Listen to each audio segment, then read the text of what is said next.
Last नवंबर में मेरी शादी हुई। जैसा कि आप सभी ने व्लॉग देखा था उसका। शादी से पहले 2 महीने सितंबर एंड अक्टूबर पूरा शादी के प्रोसेस में ही निकल गए, प्रेप के प्रोसेस में, एंड टाइम का कुछ पता ही नहीं चला। उसके बाद हम लोग ने बहुत ज़्यादा ट्रैवल किया था, मलेशिया भी गए थे एंड 2-3 जगह पे गए थे। सो अगेन ट्रैवलिंग के प्रोसेस में थे, तभी अगेन आउट ऑफ रूटीन हो गए थे। उसके बाद मैं मेरे इवेंट्स में बिज़ी था, जो मेरा wedding photography and film making का बिज़नेस है, उसकी वजह से, क्योंकि शादी का सीज़न होता है तभी ऑक्यूपाइड रहते हम। तो एनीवेज मैं तभी वापस आउट ऑफ रूटीन था। उसके बाद ये घर में हम शिफ्ट हुए, तो शिफ्टिंग प्रोसेस, शिफ्ट होने के बाद सेटल डाउन हुए, तो सेटल डाउन वाला प्रोसेस, और ऐसे करते करते नवंबर का महीना आ चुका और ये पूरा साल निकल गया। एंड ये पूरा साल मैं बहुत ज़्यादा आउट ऑफ रूटीन रहा हूँ, मतलब कभी भी सो रहा हूँ, कभी भी उठ रहा हूँ, कोई स्पेसिफिक स्केड्यूल नहीं रहा है। कुछ भी खा रहा था, मेरा एक प्रॉपर पहले न्यूट्रिशन प्लान होता था, अभी भी काइंड ऑफ न्यूट्रिशन प्लान था, बट नंबर ऑफ़ मील्स कम हो गई थी, जो मेरे बॉडी के लिए बहुत ज़्यादा इंपॉर्टेंट है। और उसी की वजह से जिम में भी थोड़ी परफॉर्मेंस कम हो गई, कंसिस्टेंसी कम हो गई। 6 डेज़ अ वीक जाता था, 3 डेज़ अ वीक पे आ गया। और एक जो क्रेज़ था बॉडी बिल्डिंग का, वहाँ से निकल के एक फ़िटनेस पर्सपेक्टिव वाला माइंड मेरा बन गया था। बट ये बात मुझे कल रात को बहुत ज़्यादा हिट हुई, क्योंकि मैं अपनी प्रोफाइल देख रहा था और मुझे रियलाइज़ हुआ कि मैंने लास्ट 1 साल से कुछ भी फिटनेस का कंटेंट डाला ही नहीं है। इनिशियली जिसकी वजह से मैंने सोशल मीडिया पे पोस्ट करना स्टार्ट किया था, वही चीज़ मैंने ऑलमोस्ट 1 साल से नहीं की है, ना इंस्टाग्राम पे, ना यूट्यूब पे, कहीं पे भी नहीं। तो इसीलिए मैंने सोचा अब मैं प्रॉपर एक वर्कआउट व्लॉग बनाऊंगा। एंड द थिंग इज़, मुझे वो वापस क्रेज़ में घुसना है, सिर्फ मीडियोकर फिज़ीक बना के नहीं रह जाना, वापस एक कुछ क्रेज़ी करना है। And that is one of the reason मैंने आज प्रॉपर व्लॉगिंग करने का प्लान किया है। मुझे पता है मैं व्लॉग करूँगा तो मैं सारी चीज़ें प्रॉपरली फॉलो भी करूँगा। सो ये नेक्स्ट फ्यू वीक्स अभी बहुत ज़्यादा सीरियस रहने वाले हैं, क्योंकि दिसंबर आ जाएगा, 2025 ख़त्म हो जाएगा और 2025 के एंड तक कुछ तो करना है। अब ऑब्वियसली 6 वीक्स में, 6 या 7 वीक्स अभी बाकी है, 7 वीक्स में ऐसा कुछ क्रेज़ी करना इतना पॉसिबल नहीं होता, बट जितना हो सकता है मैं अपनी बॉडी को पुश करूँगा एंड लेट्स सी कितना ट्रांसफॉर्मेशन होता है। ऑल्सो मेरी pre workout meal cream of rice होने की वजह से मुझे रियलाइज़ हुआ मेरे बॉडी में सोडियम ही नहीं जा रहा था, क्योंकि उसके अंदर मैं सॉल्ट ऐड नहीं करता हूँ। इसीलिए रोज़ सुबह मैं ये पीता हूँ, सॉल्ट्स सप्लाई 6 करके कोई तो ब्रांड है, एंड इसकी काफ़ी सारी फ्लेवर्स है, कोई प्रमोशन नहीं है। और क्योंकि इसके अंदर 800 mg सोडियम है, मैं एट अ टाइम पूरा कंज्यूम नहीं करता। So what I do is, ये 1 लीटर की बॉटल में पूरा ये पैकेट डाल देता हूँ एंड फिर हाफ बॉटल पीता हूँ, and half bottle later in the day I consume.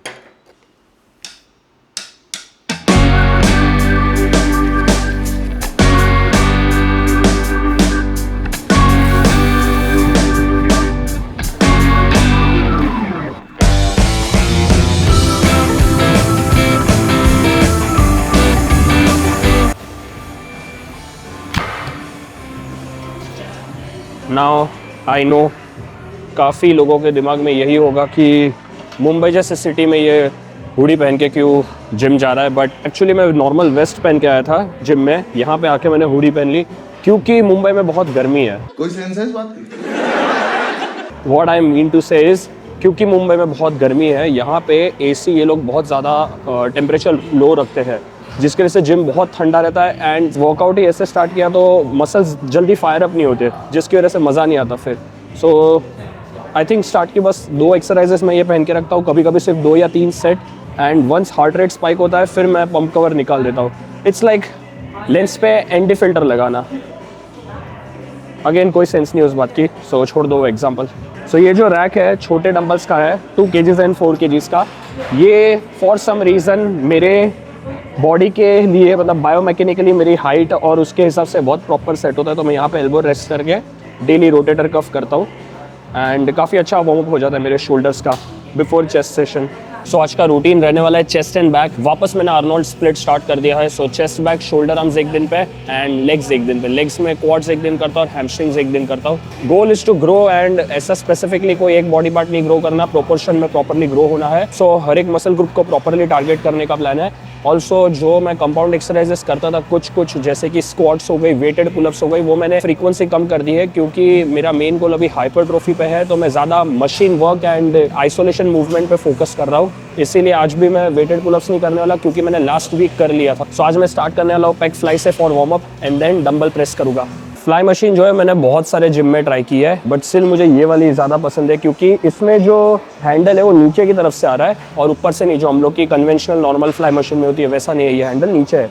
इसमें बेस्ट पार्ट ये है कि ये बहुत अच्छे से मूव करता है। तो जो स्टार्ट होती है हम लोग की इनिशियल पोजिशन वो यहाँ से ऐसे होती है, like this, elbows bend, and जैसे जैसे हम आगे पुश करते हैं एल्बो अपने आप मेरे ओपन हो जाते हैं, सी लॉक हो गए यहाँ पे। सो चेस्ट बहुत अच्छे से स्क्वीज होती है यहाँ पे।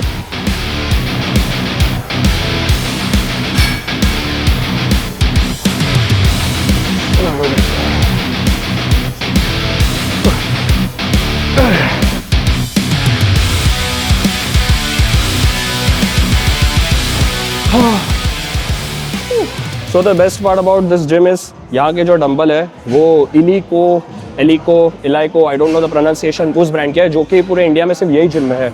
एंड ये मेरे हाथ में अभी 36 kg का डंबल है which is somewhere around 80 pounds, but ये बहुत छोटा है एज यू कैन सी, और ग्रिप में भी बहुत अच्छा लगता है। So any press movement, chest press, shoulder press, this is the best one.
Now this is a Smith machine. अब आपके जिम में जो स्मिथ मशीन होती है रॉड वाली, उसमें और इसमें क्या फ़र्क है बताता हूँ। यहाँ पे हैंडल दिए हुए हैं, so this works like a dumbbell. वो रॉड की तरह काम करती है, ये डंबल की तरह काम करती है।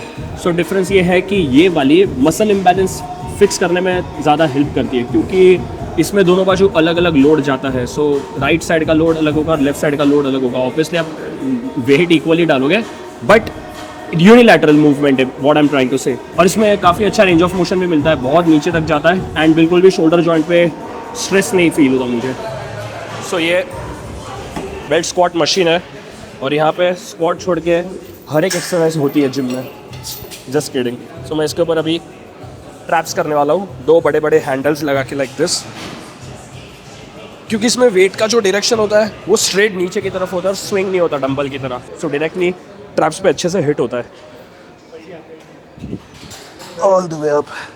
एक कांस्टेंट रेजिस्टेंस बना रहता है from top to bottom.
Workout was okayish इसलिए क्योंकि मेरे जिम में 50 kg का डंबल है एंड आज वो देख के मुझे रियलाइज़ हुआ कि ऑलमोस्ट 1 साल पहले या 1 से 1.5 साल पहले मैं वो डंबल से 5 to 6 रेप्स करता था इन चेस्ट प्रेस।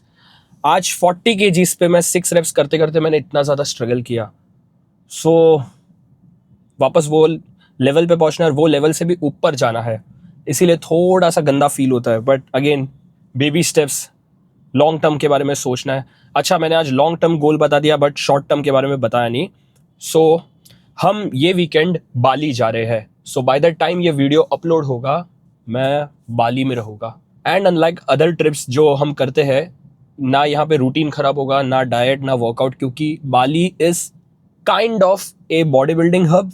वहाँ पे ओब्सीडियन नाम है शायद से, एक अच्छा खासा जिम है एंड वहाँ पे बहुत अच्छे अच्छे एथलीट्स आते हैं वर्कआउट करने। प्लस मैंने देखा है वहाँ पे जो मील्स मिलती है, कैफ़ेज़ है, बहुत हेल्दी चीज़ें हैं खाने के लिए एंड काफ़ी अच्छी लाइफस्टाइल है मतलब वहाँ की। तो मैं बहुत एक्साइटेड हूँ क्योंकि हम लोग एनीवे वहाँ पे चिल करने जा रहे हैं। थोड़ा घूमेंगे नो डाउट, बट वहाँ पे मेरा वर्कआउट मिस नहीं होने वाला। सो स्लीप, वर्कआउट, डाइट सब कुछ अच्छा ही रहने वाला है। तो मेरा गोल ये है कि when I return from Bali and मेरा जब नेक्स्ट चेस्ट वर्कआउट होगा ये जिम में, तब आई वांट कि मैं एटलीस्ट 40 से 46 तक का जंप ले लूँ एंड ये साल ख़त्म होने से पहले मैं 50 kgs के डंबल से वापस 5 reps करना चाहता हूँ in incline chest press. That's the goal. 2026 में सिनेमैटिक पंप को मैं बहुत अलग लेवल पे लेके जाने का सोच रहा हूँ एंड मैं करके बताऊँगा। सो बहुत अच्छे अच्छे चैलेंजेस आने वाले हैं, कोलैब्स आने वाले हैं। Just stay tuned. वीडियो अगर अच्छी लगे तो प्लीज़ लाइक किया करो यार, क्योंकि लाइक्स आएंगे तो यूट्यूब इसे पुश करेगा लाइक माइंडेड लोगों के पास जो ऐसे कंटेंट को कंज्यूम करते हैं, और उससे मेरा ही फ़ायदा होने वाला है। So please do that for me. Shopping इसकी करने आए थे और मेरी हो गई। H&M, ज़ारा, स्नेच, हर जगह से, मतलब करनी ही नहीं थी मेरी। ऑलरेडी ऑनलाइन मैंने इतना सब मंगवा लिया है, फिर भी मेरी शॉपिंग हो गई। अब होगा प्रॉपर शूट, फुल धमाकेदार, फुल राडा हो जाएगा अब तो।